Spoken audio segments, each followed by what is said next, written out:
Welcome to Unpublished Ottawa's podcast. I'm Ed Hand. UnpublishedOttawa.com is Canada's only social media website dedicated to current affairs.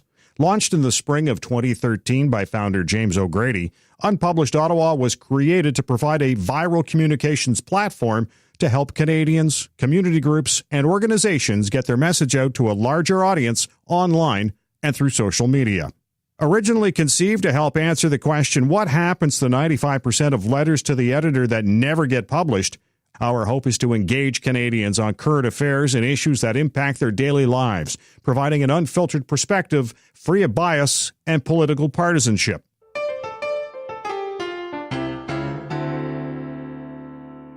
How big is the big blue tent, and why can't Ontario Conservatives fit in it anymore? I'm Ed Hand on the Unpublished Cafe. Ontario is heading to the polls on June 7th to decide who will run the province for the next 4 years. The latest polls had the Ontario PCs ahead of the governing Liberals, but the party is currently in the midst of a fractious leadership debate brought on by the accusations against leader Patrick Brown. Nothing has been proven in court. He has denied any wrongdoing, suggesting his accusers file criminal charges. He jumped back into the leadership race and then back out again. North Bay Area MPP Vic Fideli has been appointed interim leader and has said publicly there is rot in the party. Skullduggery around some contested nomination battles, questions about the number of signed-up members, and improper spending has been revolving around the party, which doesn't put it in a favorable light heading into the election. It appears Brown's leadership and tactics have worn thin on some supporters who have branched out to start new parties. Today on the Unpublished Cafe podcast, we take a look at the state of conservatism in Ontario and where it could lead. Coming up, I'll be joined by three such people to talk about why they've left, who they're attracting, and whether it will have an impact on the upcoming election. As well, I'll be talking with former Ontario PC MPP Janet Ecker, who was on the front benches in the Mike Harris and Ernie Eves governments. But first, we get an overview of where the Conservative movement is heading in Ontario. I'm pleased to be joined by Nelson Wiseman, Professor of Political Science, as well as the Director of Canadian Studies at the University of Toronto. Nelson, the Conservative movement in Ontario appears to be splintering. Now, the fractures in this party start with the accusations against Patrick Brown, or do you think it came further back? Well, there were divisions further back. I think that's one of the reasons Christine Elliott decided to leave provincial politics. She didn't run in the last election, or after she lost the leadership, she left, Mm-hmm. Although part of the influence was also the job she was offered as health ombudsman. But I didn't think that the party was that fractured before, under Brown. And I don't think there's any way of knowing what the party will be like after this leadership race. They might very well all rally around the leader, whoever that is. And, I don't expect that some of the people running are going to leave and join another party, the way Scott Bryson, for example, did when he went from the Conservatives to the Liberals, or the way some people, like Jean Chrétien, for example, after he lost the leadership to Turner, he just exited and didn't run in politics, and so I don't quite see that. I think Caroline Mulroney, if she doesn't win, will still run for a seat. I'm not sure actually if someone like Christine Elliott will run for a seat if let's say Doug Ford wins. There is, I think, now that I think about it, if Ford wins, I think you may have big problems with the caucus. Depends on how he conducts himself, and it also depends on how they feel right now. I don't think most of them want Ford, and I'm not sure he's got more than one or two endorsations from the caucus. Does this sort of look like, I guess, when the federal Conservatives merged with the Canadian Alliance, because it almost seemed that they were fighting the same battle, but they were splitting their vote. Do you see something like this happening here? No, I don't. and it would be too early to tell anyways. I don't see anything like that happening at this stage. I think they all want the Conservatives to win office, and I'm not exactly sure where they would go. It's not as if, in the example that you cited, that was a direct reaction to a Conservative government, the Mulroney government that was in power. And the Reformers, who then became the Alliance Party, felt that the Mulroney Conservative government had betrayed them. Well, we're in a very different context now. It's not as if there's a Conservative Party in power that is betraying a large part of its following. So that's why I'm not sure that analogy would hold here. It just seems that, there's some folks in the PC party that are, don't really care about the sex ed curriculum or carbon tax. And then on the other side, it's make it or break it for them. That's why I'm kind of thinking, it's has a chance of splitting. Well, on the carbon tax, it seems that all the people that are contesting the leadership are for getting rid of it. I don't know if there are many people in the party outside of the leadership candidates who decided they were going to become Conservative members because they liked the former policy, which was having a carbon tax. And having said all of that, because they were never in favor of it until Patrick Brown came along, and having said all of that, I'm not sure it really matters. The fact is that we're going to get, and we have it right now, and we're going to get more of it, is carbon pricing in the future. And thus, I think all the leadership candidates are now just full of hot air, because right now we have a cap and trade system. You're going to get rid of that. You're going to have to compensate the companies who paid. Mm-hmm. And then the feds are going to impose a carbon tax if you don't impose it. So I think they're just saying this, all the candidates, to get votes. But after the election, I don't see the situation changing. Now, with the other example you gave, one was carbon tax. I forgot what the other one was. The curriculum, sex ed curriculum. Well, the curriculum, it's easy to criticize. I don't think that's going to change either. In fact, Mulroney, although I don't know if she's going to win, has said, no, she wouldn't change it. Mm-hmm. Elliott said, well, she would do more consultation. Of course, the social conservative, her name I think is Grant Allen, she would get rid of it, but she's not going to win the leadership. And I don't think Ford really cares about it. He might say it because he wants to pick up the social conservative second choices. It's a preferential ballot, but I've never heard him talk about it before he started to run for the leadership. What Ford is all about is cutting, or so he says he can, although I'm not sure we're going to have that many cuts.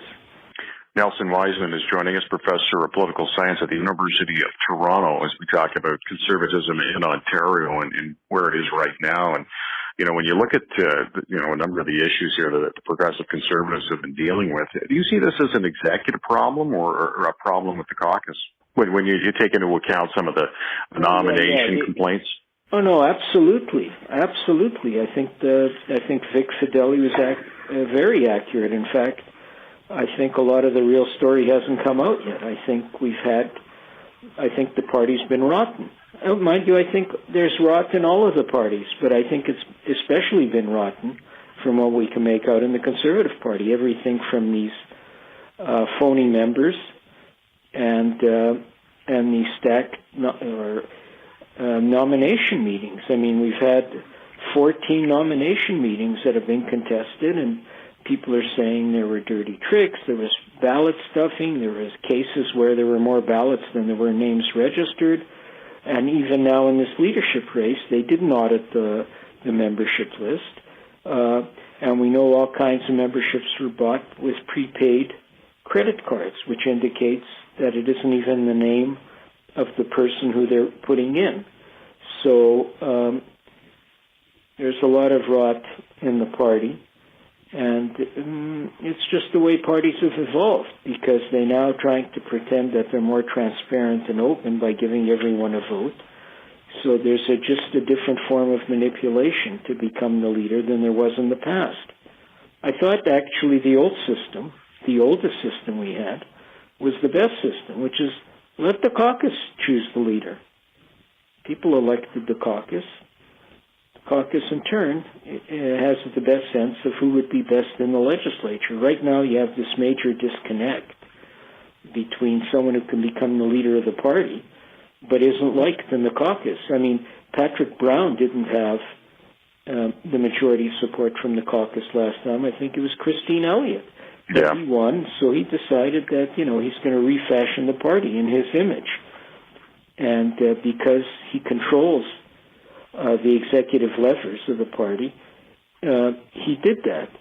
As for the executive of the party itself, the executive on which Patrick Brown isn't on, although he might be an ex officio member, the way they greenlit him to run the second time stank to high heaven as well. I mean, one of the people on the committee, who's an MPP, said she felt she was manipulated, that in effect she only saw the full dossier an hour or so before they were going to vote, and that there was a report in the media of a lawyer calling out someone who was responsible for going through the dossier, and that person all of a sudden became quite silent.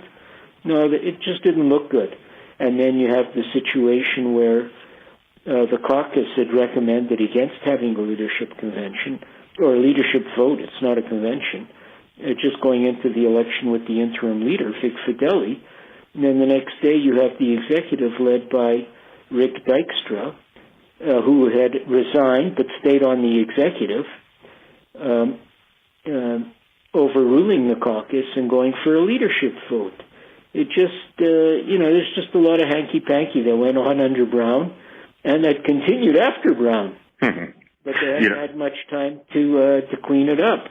And I don't think they'll work on it either. I mean, they're fixated on getting a leader now and getting right into the campaign and winning the election. Yeah, it's funny. You called it the hanky-panky in the party and such, and we have a pretty well disillusioned electorate anyway, considering the turnout for votes. Do you think all this is going to have an impact on the party and an impact on the perception of politicians in the eyes of voters? Well, let me just speak a little bit to voter turnout. It's historically been low in the last 30, 40 years in Ontario.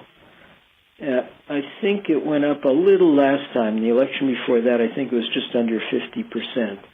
Ontarians aren't as engaged in provincial politics as they are in federal politics. And there are a number of reasons for it. They see themselves, Ontarians do, as the center of the country. The capital is here. The national institutions are here, like the media and the banks and the newspapers. And the financial sector, investment capital is concentrated here. People are concentrated here. So and if you look at the media, you can open up like the Globe and Mail and really go for weeks, if not months, and not see the name of a backbench MPP. That's inconceivable in another province, where there's much more coverage of provincial politics and where people follow it, in some cases, more closely than they do the federal scene. That isn't the case here. So low voter turnout, if we get it in this election, won't be much different from what we had in the last election, the election before that, and the election before that. If anything, I think we might get a higher voter turnout this time because of all this up in the air about the Conservative leadership. I mean, it's getting a lot of attention, and also because of the scandals around it. So people are becoming more conscious of provincial politics, but generally they tune out until the campaign is on, and the campaign is usually 30 days or so, and then they decide a week or two before how they're going to vote. When surveys are done of Ontarians, it's remarkable how few can name any of the opposition leaders, even if the opposition leader has been there a long time. So that tells you that it isn't really top of the mind or even middle of the mind among a lot of voters in the country. Very interesting. Nelson, I want to thank you for joining us. Okay, Ed. I want to thank Nelson Wiseman for sharing his perspective on the current Conservative climate in Ontario. It's been almost 20 years since the Ontario PCs won an election. A time in the political wilderness has been gnawing on the nerves of the Big Blue machine. With so much swirling around the caucus and executive, not to mention the disgruntled supporters, it has the party focused on internal squabbles and not the end game, winning the next provincial election. To get some perspective from the PCs, I'm pleased to be joined by former MPP Janet Ecker, who held several portfolios in the Harrison Eves government, including finance minister, making her the first woman to table a budget at Queen's Park, where she joins me from. Janet, the Ontario PC party of today appears to be much different than the one that you ran for with Mike Harris and Ernie Eves. From your perception, what's changed? Well, I think being out of power for over a decade does have an impact on a party. There is such a thing as called a discipline of power, and that does make that can make quite a difference on the makeup of your party. But I think and how your party reforms and how it acts as a coherent whole. Because again, it's always easier to stay united when you can fall behind a government, right? If your power's in power, or your party's in power, sorry. So that makes quite a difference. But I think the other thing I remember about the Progressive Conservative Party in Ontario is it's always been a mix of people who are red Tory, blue Tory, and everything in between. So it's always been that kind of big tent. I can remember in the Bill Davis government, in the same cabinet, we had a physician by the name of Dr. Robert Elgee, who probably could have been more comfortable in the NDP party, and yet we also had a very good minister, by the way, and we also had another strong minister, Gordon Walker, who probably would have been quite comfortable in the Reform Party. So all in the same cabinet under Davis, all working together. And in the Mike Harris government, again, we had people in the cabinet who represented that sort of broad range of conservatism.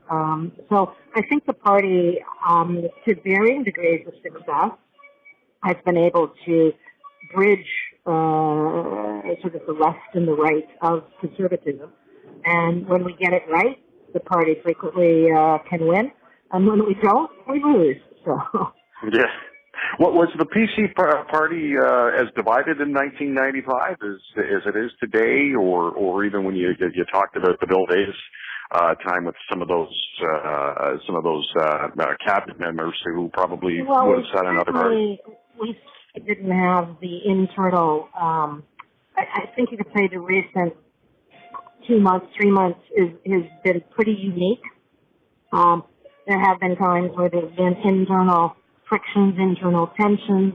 There always was after leadership, and when Premier Davis won, there was a split between the Lawrence people before, who had been the Alan Lawrence, I think it was, who'd been almost beat Davis. Davis was supposed to be the front runner, and he almost lost. And then with Mike Harris, too, you had people who, again, there was, post-leadership tension.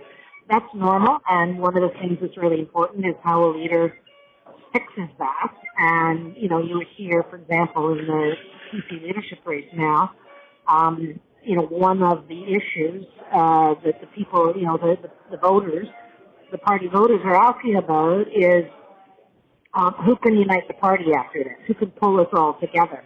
And I think a candidate that's able to reflect that, to be able to do that, stands a good chance of winning, because I think most members of the party, at least experienced members of the party, recognize that you need unity to succeed. Janet Ecker is... We've certainly gone through a unique period, I would say. Right. Yeah. Janet Ecker is joining us on the podcast, former MPP with the Mike Harris and the Ernie Eves government. And, when you look at the situation, obviously it seems a lot of the politicians are, there's a lot of the to and fro with the leadership and such, but where's the party executive fall into this? Because it seems a lot of fingers are being pointed in that direction. Yeah. Remember too, one of the things that people forget, that a political party is mostly volunteers. You do have a core group of staff at party headquarters. It's always, when you're in opposition, it's always a smaller group than if you were in government. So the executives are elected volunteers. And so I think sometimes when things maybe go wrong or whatever, it's not surprising when it's a volunteer group that's trying to do that. They've all got day jobs, right? So that can sometimes make it a challenge. So there'll be questions. I think a new leader, what will be interesting is once we have a new leader, it'll be a strong win. And if that leader gets off to a good start and the party is doing well, I suspect you're going to see the angst over a lot of these procedures drift away. I think it'll be just not as important because right now it's focusing everybody's attention, and I think that'll go away. Okay, all right. Now, in terms of the leadership race, and we don't know who obviously is going to come out of this. Let's face it, there's been some harsh words said in all directions. How do you smooth the waters with the other three who don't win? Well, that is a critical skill set for a new leader. Absolutely critical skill set. And we'll see. I mean, it depends who wins, but that should be their number one priority. And I know myself, having been involved in leadership races before, usually one of the first things that usually starts right after the vote is announced, and the winner should have the cell phone numbers of the other people, the other candidates, and there should be a call that goes out right away saying, let's meet, let's talk, want you to be part of the party, part of the team, that kind of thing. And usually meetings happen fairly quickly, and that's what you want to see, because that's how you start building a new team, a new coalition. Because every party, when they choose a new leader, it is a new coalition. With a new leader's interests, a new leader's team, a new leader's, friends and, people in the caucus who are closer to them than other people, etc. So that'll be critical, and I hope, I hope the voters are thinking about who has the best skill set to do that, and secondly, whoever it is that wins, I hope they take the time right after the vote to make sure they're reaching out to the other party, the other groups within the party, because there's not a lot of time. I mean, this is sort of like speed dating, right? No one's ever changed a leader in as short a time period as the party is having to do that. So. Now, in terms of the executive, we mentioned there are a lot of them are volunteers, but the big boogeyman at the end of the road here is the election coming up, the Liberals and Kathleen. What suggestions do you have for the executive to sort of get everything back on the track and ready to fight for the next provincial election? Well, I think first of all, a new leader. The other thing a new leader will do is put together a campaign team. So it won't be just the executive left on their own. There'll also be a campaign team that a new leader will be putting into place. So that'll make quite a difference as well. Mm-hmm. So to help the executive, because, and again, at this stage of the game, it becomes largely the campaign team, not the executive as much. It is more of a responsibility of a campaign team. What's your perspective on some of these splinter groups that have, they feel disillusioned with the Ontario PCs, and that they've moved on to something else and they're starting something else? Well, what's your message to them? I guess, listen, people feel strongly about a lot of issues. Most conservatives I know have very strong opinions on many issues. And so, yeah, if the party is not meeting your needs, don't, as I say, free and open country, as they say. But I would hope it would give a new leader a chance, that they would listen to what he or she will be putting out as their platform, looking at who the team will be that the new leader will be putting in place. And I really hope they give the party a chance and see. The other thing, again, when a party wins, and becomes a government, again, a lot of the disgruntled groups within a party do tend to be a little less disgruntled. Not always. And a good party leader has to pay attention to that. Even when, it was interesting. My husband and I just on the weekend were seeing a BBC production of Margaret Thatcher, and the fall of Margaret Thatcher and how her caucus and cabinet, basically it was a callous coup, if I can call it that. And there's somebody who had a highly successful Prime Minister of Britain for many, many, many years, but lost touch with the grassroots of her party, lost touch with her caucus and her cabinet, and ended up paying the price for that. So it's always easier to run a party when you're in government, when you're in power, but even winning doesn't relieve you of the duty of paying attention to your party grassroots. And again, you've heard a lot of that during the campaign. A lot of people in the party have the sense that the grassroots weren't listened to. So that'll be an important check mark, I guess, if you will, that people in the party will be looking to a new leader to see how they deal with that. Janet, I want to thank you for joining us. Well, thank you very much. I want to thank Janet Ecker for joining us on the Unpublished Cafe and pulling back the curtain a bit on the current situation with the Ontario PCs. As you can hear, she is optimistic the party will come together after the leadership race and focus on the upcoming election. I mentioned the big blue tent and how in a perfect political world, supporters of all stripes would come together. But there are those in the grassroots of the party who feel abandoned or betrayed.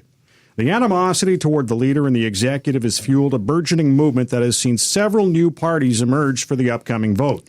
In one case, a staunch conservative is calling on other like-minded supporters to sit out this election. The movement is called #I'mOut, and it was started by Ottawa man Carlos Naldinho, who joins us in the Unpublished Cafe podcast. Also joining us around the table, Jay Tysick, the interim leader of the fledgling Ontario Alliance Party, and I'm pleased to have join us as well Jack MacLaren, MPP with the Trillium Party, the first sitting member of that party in the Ontario legislature. And I thank you all for coming in this afternoon. Well, I guess, Carlos, we'll start with you first. What, from your perspective, is the state of the Conservative movement in Ontario? Uncertain. There's a lot of uncertainty. Hopefully the new leadership will hopefully stabilize it. But right now, uncertainty would be the word to describe it. How about you, Jack? Personally, I have no hope for any of those kind of values from any of the parties that are right there right now. I think the party system of politics that we have in Ontario has proven itself to have failed. I was with the PC party for 6 years in that caucus, in that party, and there was no freedom at all for an individual MPP. I was told what to say. I was told how to vote. I was told to be loyal to the party and be a good boy and not cause any trouble. So the idea that we would actually speak and vote on behalf of our constituents, that we would answer to our constituents and seek out ideas and opinions for policy making, which would be grassroots policy. All of that is what democracy is supposed to be, and the parties are the exact opposite. It's top-down control, and I have no faith in any of them to execute what I call democracy, respecting the people of Ontario. At the Trillium Party, we do. Right. We have that freedom. And I have voted 7 times alone, where I stood alone in the House and voted either for or against a bill because I thought it was the right thing to do on behalf of my constituents. Now, when Patrick Brown took over, were you still being dictated as to what you could say or do? Patrick was worse than Hudak was. Really? There was more whip votes, less freedom, less tolerance, and it just became unbearable. And I was forced to, if I wanted to get along with the party, vote for things that I disagreed with. And I have to say that there's a couple of things I did and voted for that I'm not very proud of. But I don't have to do that anymore, and I feel very good about where I am, and I'm a free man. All right. Now, Jay Tysick with the Ontario Alliance, the interim leader, you still have a leadership afterwards, will you not? Oh, yeah, definitely. All right. Yeah. What's that from your perspective? What is the state of the Conservative movement in Ontario? I think it's strong and focused. I wouldn't call it the Conservative movement anymore. I think that left and right dichotomy has been proven false. I think that's a lot of partisanship that just people don't really want to ascribe to anymore. I think now it's become a little bit more nationalist versus globalist, and I think the populist movement is strong. It's focused. It's growing. And I expect big things coming out of it. We've seen already with Brexit, with Trump. And I think this is going to be a continuation in Ontario. Now, Carlos, in your mind, what's led to the splintering of basically the big blue tent? Well, part of the problem was that Brown got elected as leader by catering to social conservatives when he then basically betrayed them. I'm not a social conservative, but if you run on a social conservative platform, you have to then at least be somewhat social conservative. You can't flip the day after and then flip back again over and over again. And if you do stuff like that, and then you start rigging nominations and you start filling the party with corruption, it's going to splinter the party. I mean, the whole point of replacing Kathleen Wynne is to replace it with a non-corrupt government. If you're replacing it with another government that's just as corrupt, why would you do it? No, exactly. Jack, from the obviously we know why you splintered up from the Conservatives, but did you see this coming down the pipe? It was not a snap decision for me at all. It had been coming for a couple of years. Mm-hmm. Actually, as I mentioned earlier, after the 2014 election, I was so discouraged with the performance of the PC party that I thought that party was done, unsalvageable. It was time for a new party at that time. And my only regret today is that we didn't start a new party at that point in time. We could have started sooner. We would have served the people of Ontario sooner. And by listening to the people of Ontario, and I'm telling you, we're getting an awful lot of exciting, interested phone calls on who is Trillium, what do you stand for, good for you, you are a voice, you do stand alone in the House. There's a hunger for that, for true democracy. All you have to do is look at how many people even vote. Yeah. Only 50% of the people who can vote do vote in a provincial election. 50% don't even care, or they're discouraged, is probably more to the point, by parties that have showed no character, no integrity, and that covers all three of them. We do. We're standing up here alone. Well, there's others, I should say. Yeah. But at Trillium, we are standing for freedom, for democracy, and for the people of Ontario. Jay, let's talk about the Ontario Alliance for a second here, and obviously one of the fledgling parties, along with there's Ontario Blue, Take Back Our PC party, and there's a few others out there as well. Well, Take Back Our PC isn't a party. Well, it's a movement. We'll call it a movement. Yeah. In terms of the Ontario Alliance, maybe fill the people in on what you folks stand for. Excuse me. Yeah, that's an interesting question in the sense that we're I guess not traditional for the Conservative movement in the sense that in Ontario that's taken a different meaning. And as I think Jack was saying and Carlos, there's kind of very little distinction right now between actually any of the three main parties at Queen's Park. They all want the same thing, just have a little bit of argument about how they get there. But we're going to a more traditional conservative mind, which would also be a classical liberal mindset. And it's no good. Actually, I'm going to step aside. What defines us best, I think, is values, because democracy in itself, while a very important thing and a good environment in itself, is not a value. It's really nothing. It's an environment, right?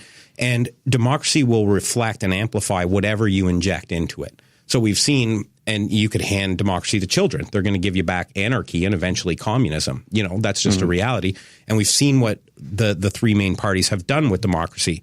So what has made our democracy so successful, and it has been, it's the most successful system we've seen on the face of the planet in all of history. What made it successful was not the fact that it was a democracy, but the values that we, the people, injected into it. And now there's an attack on those values by the existing government and by the other parties. And you're not going to restore what we had by ignoring or attacking those values. If we want to restore the province, we have to restore the values on which it was built. And that's the difference, I think, between our party and others. But values are subjective. What you might say, or values to you are going to be different than mine or maybe Jack's. Right. Right. So you're but just generally, we have a ahead. certain underlying value system that we can all agree to and share. I mean, there's certain notions of how we conduct ourselves and how we interact with each other. There's a social contract that exists. I mean, in our homes, say, feel what we want. When we step outside, now we're interacting with others, and there's a bit of give and take on all sides. And we have to maintain kind of the system and the value of the overall system, not just what we want as individuals. And I think we've made a move to this overemphasis on, and believe me, individual rights are the most important thing. There are no rights but individual rights, but making the individual the only thing that's important has created kind of a generation of, I'm going to say it, selfish and narcissistic people who think it's all about them and what matters to them. And there's no reflection on what others feel and think. So you're right. We have to take into account that everyone's different. Everyone's got different values, but we all have to agree to work within one unified kind of idea of how we interact. I mean, you can't have communists running down the streets hitting people with sticks. We've got that right now. Like, let's be honest. That's not acceptable in our society. Yeah. Okay. Now, Carlos, with I'm Out, what did you hope to accomplish? Well, our hope was if we could never have hoped to have Brown, Dykstra, and Stanley removed, but our hope was that we would cause enough trouble that we would cause a minority, and with liberal minority, Brown would not have survived, and the party would have been taken back.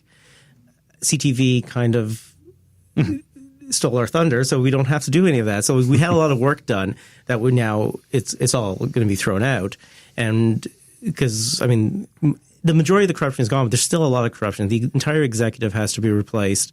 There's candidates that need to be replaced. There are people involved with the party that need to be replaced. But at least we're moving towards a good direction, maybe. We'll see what happens after the leadership race. How many supporters would you say are lining up behind you? We had lots of support from people who contacted us, but what we were going to run was a different type of campaign where we had people who were going to help, but we wanted to keep it really small. There was already Take Back Our PC Party, who is more of a large number lobbying group. What we were going to do was more surgical strikes against certain candidates to make them lose. And for that, we wanted a small group of our core members. We had other people who would help, but they weren't going to be the main people. So in terms of, obviously, we've got a leadership race on right now. Would you from I'm Out's perspective, is there any of those four that you'll support? I'm now supporting Ford, but that's only because I've come to the conclusion. I started off as an Elliott supporter, but I came to the conclusion that she would not take the corruption seriously. And as time progressed, last Wednesday when I was on CBC, I announced that I believe that there is a deal. And I'm of that opinion, and I can't support her if she's having a deal with Brown. You know, Jack, I wonder how much the executive has to wear some of the egg on the face from the way the PC party is right now. Well, the PC party has all kinds of troubles, which everybody knows all about because they're in the media every day. And none of it's good news, except for those of us that are not in the PC party. So let's talk about some of the good news. So what's happening here in the media lately is we're getting a great exposure to a party that is self-destructing. We've had 15 years of exposure to a party that has disappointed everybody and cost Ontarians a fortune, and a third party that just doesn't seem to be attracting much attention at all. So people are saying, who do I vote for? There doesn't seem to be a bright light for change. Right. And I would say that's what we're talking about here, is some new ideas, character, integrity, recognizing that the family is the basic unit of our communities and our society. I would say should be the job of government. Families often would have a faith. Yet you took the PC party that looked at the social conservatives and would say in caucus, we want nothing to do with social conservatives. They're not going to cost us any seats. Wrong, wrong, wrong. So these are good people with great values. And I've been an MPP for 6.5 years. There's many new Canadians in my riding. As I meet these different peoples from different lands with different religions, the one thing that has really impressed me, Ed, is the most important thing every time is family. When they go home to their home, their wife is there, their children are there, their extended family. That is why they work. That's why we all exist. That's government is supposed to be there to help us as people, as a community, as society, to have the freedom to live and work and play with our families in our communities the way we want.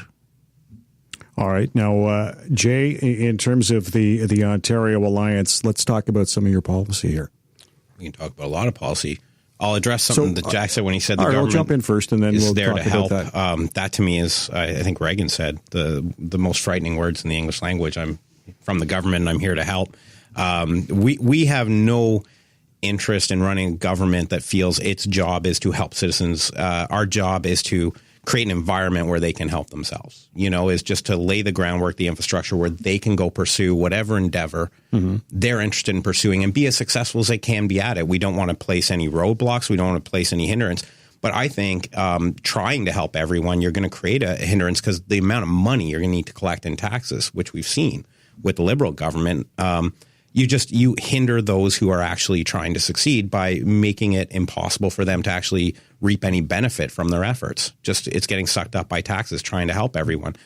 Government needs to stay out of the way. And that's part of our policy is really we want to right-size government for a start. We want to focus on core, legitimate kind of activities of government. We want to focus on providing an infrastructure that works and that isn't crumbling like we've seen. I think the biggest complaint Potholes? Yeah, Potholes? right there. You go. We want to get an education system that works. This one does not. It's failing. I mean, you look at the Fraser reports, Ontario, more than half of the kids couldn't pass the math test. You know what I mean? And we're lowest in the country.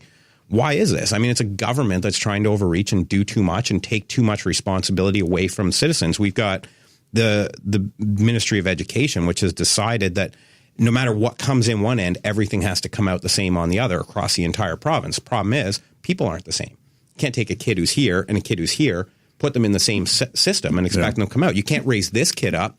So what you're going to have to do is push the other one down. And that's what they're doing. They're suppressing people's natural inclinations to try and make this sameness out the other end. That's not how this world works. I mean, there's free market solutions to education, which we're exploring, that can really cater to people and let everyone succeed. Not just bring everyone out at the lowest common denominator.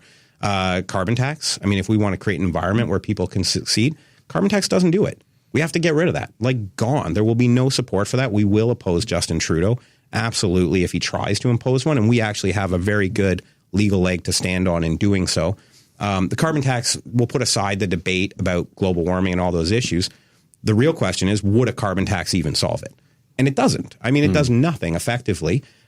Canadian manufacturers, particularly Ontarians, are some of the cleanest in the world. They've invested heavily in clean technology. To punish Ontario residents and Ontario manufacturers to further price them out of the market isn't going to solve the problem because people still need the things they need to live. They're just going to buy them from overseas where these people don't have the same kind of standards environmentally that we do. So it's going to increase overseas manufacturing to make up for the loss in Ontario. That exacerbates the problem if you believe that is a problem. So their solutions are not actually solutions to the problem they've even stated. That's an issue with government. And so we're going to get in there. No carbon tax, fix education, hydro rates. That's a big one we need to do away with. I mean, most of that bill, our hydro is actually very inexpensive, but the cost to the people using it is insane because of all these delivery charges, debt retirement, global adjustment. And sadly, a lot of people, when you talk about these issues, they don't really understand what those things are and where they come from. And the root causes are what need to be addressed, not temporary relief like Brown was offering and Wynn's offering where they're borrowing. It's a Band-Aid solution to buy votes with your own money, which you'll pay double for down the road. We're going to actually remove the sources of those extra fees, get them gone day one, and put hydro back to the real cost. These are some of our policies. Okay. Now, Carlos, the one thing, we've talked about the issue with the leadership and the issue with the executive, and let's face it, it's been 20 years since the PCs won an election in Ontario. Is the desperation for power maybe blinding them to the direction they need to be going, as opposed to just it's my way or the highway? We have to do this, and if you don't like it, too bad. This is about the party, and we got to get in power. Well, I mean, if they're desperate for power, this isn't the way to get it. So that would be, I mean, desperation doesn't explain it. I would say greed does. I mean, the simple fact is that there's a lot of unexplained situations right now, especially with Patrick Brown. There's unexplained sources of income. There's unexplained funds. There's stuff that looks like money laundering. I've reported Patrick to FinTrack. There's a lot at stake, and I don't think desperation to get a Conservative government was what was motivating all of this. No? No, I think it was desperation to get something else, but what that is, we don't know. But you look back at Tim Hudak and when the writ was dropped for that last election, he was just ahead of her and then just tailed off as soon as he opened his mouth. Well, I mean, I've only met Hudak once, and listening to him on the radio, and he's pretty good. He's pretty good. I'll Yeah, give him he's credit, great. yeah. But the one time I met him, he was not very good. Really? Yeah, and so I don't know how he lost that. It's pretty impressive to lose that much of a lead, but he somehow did it. Yeah, it was a bit of an adventure. I know that. That's for sure. Now, Jack, perhaps you can fill in a bit on the Trillium Party policy here. Well, basically, we think the reason I left the PC party and the problem with the other parties is I don't believe they're listening to the people of Ontario, which is grassroots politics, grassroots policy. And because if they did, they would know what to do to make Ontario a healthy, prosperous place. So at Trillium Party, what we say, we're neither left nor right, conservative nor liberal. We're listening to the people of Ontario. We are here to help people who need our help. Now, those of us who have our health and our wealth can look after ourselves. We need government to do little other than taxes a little, not too much. But there are those in our communities who cannot help themselves, and there's three main groups would fall into that category. I would say families with autism, families with mental health troubles, and struggling seniors. Those people cannot help themselves. And as a caring society, we have a moral obligation to help those who cannot help themselves. That is the job of government. That we will do. It costs money. Mm-hmm. So how do we get the money to do the job that government must do? We look to small business, and we focus on what do we have to do to help small business thrive and prosper, to make money so that they can pay a little bit more tax, not a higher rate, hopefully a lower rate. That would be an incentive. Mm-hmm. And that they could hire people because now they're doing more work, which would create jobs who all can pay a little bit of taxes. So we want to keep taxation rates low, which is an incentive to small business and to workers and to families. Hydro rates are too high. We have 360,000 regulations approximately in the province of Ontario, which just choke small business. Big business doesn't seem to mind it so much. They know that puts the little guys out of business, so that gets the low-cost producers out of the way, and the big guys can carry on. But small business creates 75 to 80% of the jobs in the private sector in Ontario, and I would say in Canada and probably the Western world. So we need to focus on where the money is, and the money is in a healthy small business and whatever businesses we're in, and we need to do whatever we can to make things better for them. And for the most part, that would mean, as Maxime Bernier said one time, getting out of the way. All right. Well, Maxime Bernier, there's a name from the past. All right. Now let's get back to Jay here. And when you think back, and you're basically a dyed in the wool conservative, right? Me? Yeah. I'm a long-time supporter. Populist. No, actually, I wasn't. I got into this nomination for a very specific. I've been a supporter of the federal Conservatives since 2010, and I only took out a PC membership in 2016. Why'd you do that? Because I really thought what they were doing was wrong, and I wanted to get in there and fix it. And that's where you came into your running with Patrick Brown in Stittsville. Yeah. Well, no, it was before that. I ran for the nomination. Actually, I was supporting someone else. I had a problem with the candidate there. I grew up in Carleton, and lots of friends and family, and they have businesses and stuff. I didn't like what that candidate that was being foisted on those people was about. I'd done some research, so I originally was backing Doug Thompson. I thought he was a good, viable alternative. I knew him from City Hall for years. Thought, great guy. What a good constituency guy. So I was helping him, and he was the first to bring to light the cheating that was going on, and he understandably backed out and just said, at this point in my career, I don't need this. I mean, the guy's got 30 years of public service. He went, why do I need this? And I was like, but I still see the problem, Doug. I mean, this person is horrible. And it's what I think Carlos was talking about, where they're introducing no difference. Like, and that would be my argument about the Conservative Party for the longest time. We can blame the Liberals for what they've done, but they actually said that this is what we're going to do, and then they did it. Shame on us for not realizing, but shame on the PC party for not being the opposition. 14 years of opposition, and what did they oppose? I mean, it's gone ahead as if there was, like, they were cheerleaders, not opposition. So, and then you got Patrick Brown, who took it even further, where he was whipping his caucus to support, and Jack can speak to that, he was whipping his caucus to support Liberal motions that really had no conservative values in them. Right. And this has been my problem and why I never really got involved in party politics, because they get into a camp and then they just start to tribalize and they don't actually look at real solutions and stuff. I think John A. said it best when he said, politics, there was no values on which the parties were divided. Politics merely became a struggle for office. And that's what you see going on in these main parties. And that's why, we had to do something different. If we're going to make change, you have to do something different. The number of the nomination meetings and events have been questioned, and I know we are going to get a couple more. Do you think that's going to clear up some of the problems, at least in those three ridings? Well, I mean, we got two that overturned, but they didn't have one in front of one going to court. The one's going to court. That's the Hamilton one. Yeah. That's not going to court anymore. It's a criminal investigation. Yeah.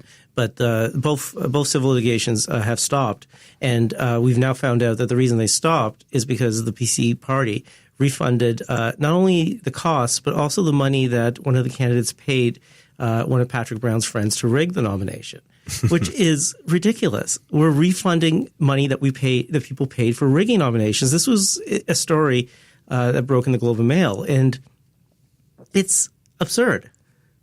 Not to interrupt you, but it's kind of fair. If you pay for a service and don't get the service, you should get your money back. The refund. Never thought of it that way. Well, I mean, that's fairness, right? It should have come from Patrick or his crony, though. Well, anyway, I didn't mean to interrupt. Well, I mean, the fact that there was one candidate was paying one of Patrick Brown's friends to rig the nomination, while Patrick was trying to rig the nomination for a third candidate, and then we had one candidate who was running legitimately. That's a really strange place for a party to be in. And it sends a really bad message. And I mean, of the stuff I know that hasn't even hit the media yet, we've seen the tip of the iceberg. Just start talking.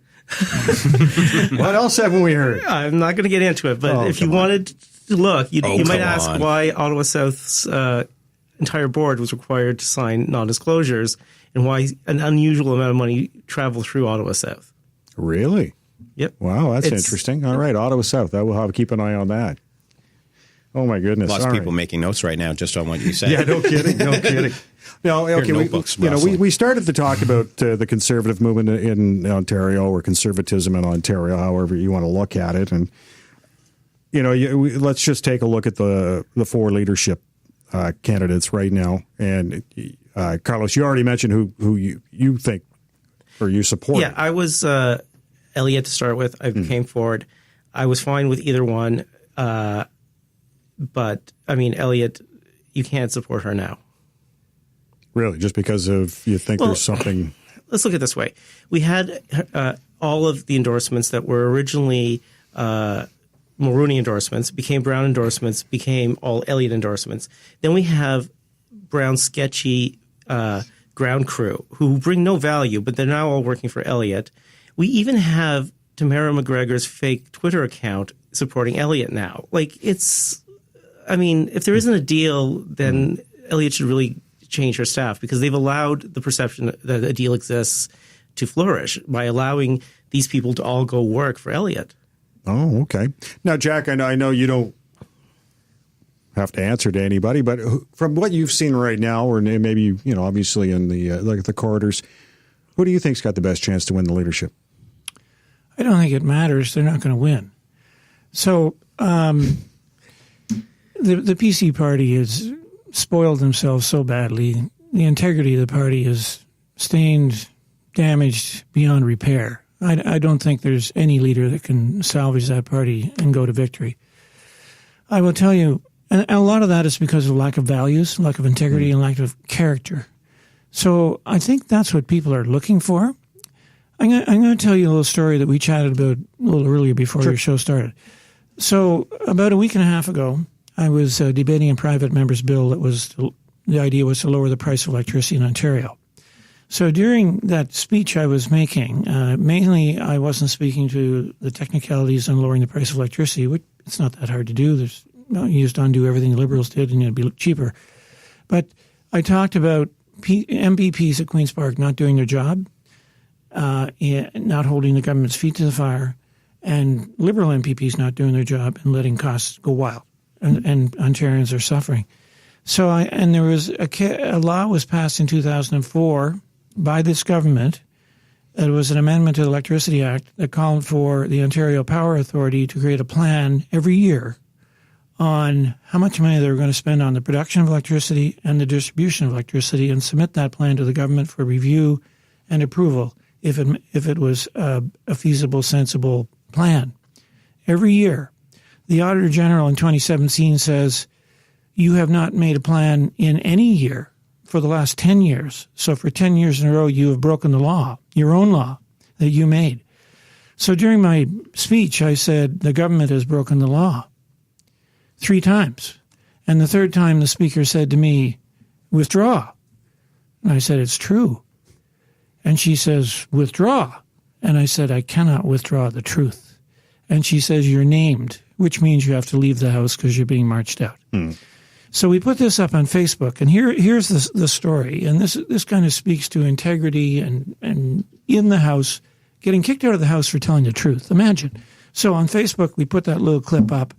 As of today, which is 9 days later, we are at 800,000 views. Yesterday, today would be even higher.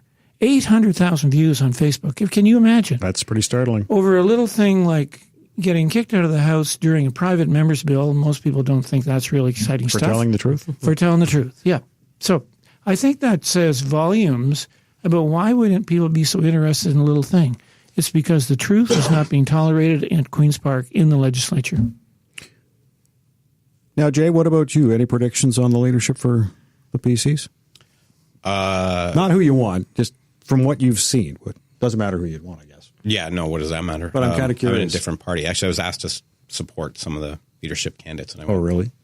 Are you kidding me? That's just absolutely absurd, you know? Said I'll support them as much as they'll support me. How about that? But no, I know several of them personally and have for years, and I like them. I have a lot of respect for a couple of them, and particularly Tanya and Doug I've known, and they're very intelligent, very hardworking. I don't know Carolyn and Elliot very well, but I like them. I think I'm going to echo the sentiments of these guys. What does it really matter? I mean, if you have a corporate culture, which the PC party has, of corruption and silencing the truth, and I point to what the story Jack just told. He's like, I made this statement for 10 years. The government's been breaking the law. Well, it's great. What did you say the last 10 years that it happened? And it wasn't your fault, Jack. It's the PC party wouldn't let you address the truth. That's the corporate culture they've bred. So you can bring in a guy like Doug or a woman like Tanya or who knows, Christine Elliott and Carolyn. But if the corporate culture there won't allow them to address the issues, then what does it matter who the leader is? And I made that statement before about Vic Fideli. I said he's a great guy and he's taken a couple of the right first steps. But let's see how far he's allowed to go with cleaning up the corruption. I mean, it's one thing. It's not really integrity to address the issues that you can no longer hide, which, I mean, I was very active in exposing a lot of that corruption right from the beginning. I'm glad that they finally came to terms with that it's there, and they said, okay, now that we've been caught, we'll clean it up. But what about all the stuff that hasn't been exposed in the media yet? They're not going after that, and I think if Vic tried to, or any of those leaders tried to, they'd find opposition within their own party. So if a culture is corrupt, then what does it matter who's leading it? Carlos, I wonder, is this issue or the party having problem dealing with the urban-rural divide? No, I mean that is a separate issue. That issue, there is an issue that the party, being as big tent as it's trying to be, does create the fact that you have two groups that have very little overlap. But I mean, we're beyond that. We're to the point where the party is just corrupt, and I agree with Jay that Vic Fideli has done a wonderful job. But you look at the fact that they originally considered doing a dozen nominations. And they didn't have the stomach to do that. And so they went for 3. And of the 3, they only overturned 2, of which the one that they chose not to overturn was actually one of the worst ones as well. But they chose not to do it because they evaluated that the woman who was being reviewed, her and her husband, would make trouble. And they felt that there wasn't enough people on the other side of it who would make trouble. And they just made the calculus that it was easier to let Cherry McGrath keep her Rig nomination than it was to overturn it. So they overturned the 2 that they realized were going to, if they didn't overturn it, would cause a lot of problems. But they didn't even have the stomach to overturn the 3rd one. And they didn't even consider the other ones that they were originally thinking about doing. So, I mean, they're pretty timid. All right. Well, I think our time has come full circle here, but it's been an interesting discussion around the Conservative movement in Ontario. Indeed, strange times politically for the Ontario PCs who select a leader on March 10th. And then they have to put the knives away and jump headlong into the Ontario election. And I want to thank our guest today on the Unpublished Ottawa podcast, Carleton, Mississippi Mills MPP from the Trillium Party, Jack MacLaren. Jay Tysick is the interim leader of the new Ontario Alliance Party, and Carlos Naldinho is the man behind the I'm Out movement, calling on Conservatives to sit out this election. Ontarians will head to the polls on June 7th. And I want to thank you for joining us on the Unpublished Ottawa podcast. I'm Ed Hand.